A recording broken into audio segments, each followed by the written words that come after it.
A Xunta vén de pechar un proxecto piloto no Polo de Emprendemento e Apoio ao Emprego do Carballiño como preludio da aposta a prol da dinamización de sectores económicos estratéxicos que seguirá desenvolvendo neste ano 2025 no marco da rede que conta con 15 centros operativos.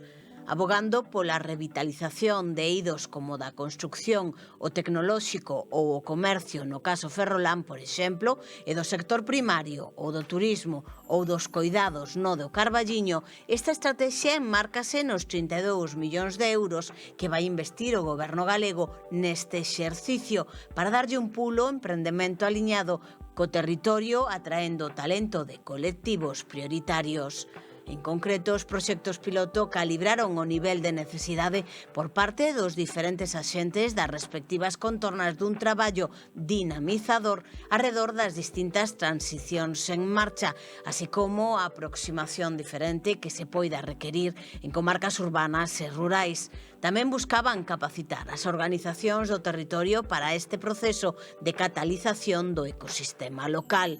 Así, ao abeiro das iniciativas en Ferrol e no Carballiño, o obxectivo era avanzar cara a unha especialización intelixente desde a complexidade de cada territorio, centrándose en servizos esenciais para cada zona e apostando polo aproveitamento dos recursos propios coa prioritaria implicación dos axentes involucrados en beneficio da cidadanía. Os proxectos pilotos que tiveron os polos do Ferrol e do Carballiño como impulsores lograron unificar os axentes locais en senllas estrategias colaborativas de dinamización emprendedora que abogaron por respectar e potenciar a identidade de cada contorna como marca, mirando sempre o futuro económico de cada bisbarra. Desde a súa posta en marcha, a rede de polos leva atendido máis de 3.000 proxectos empresariais, dos que preto de 200 se localizan na oficina do Carballiño.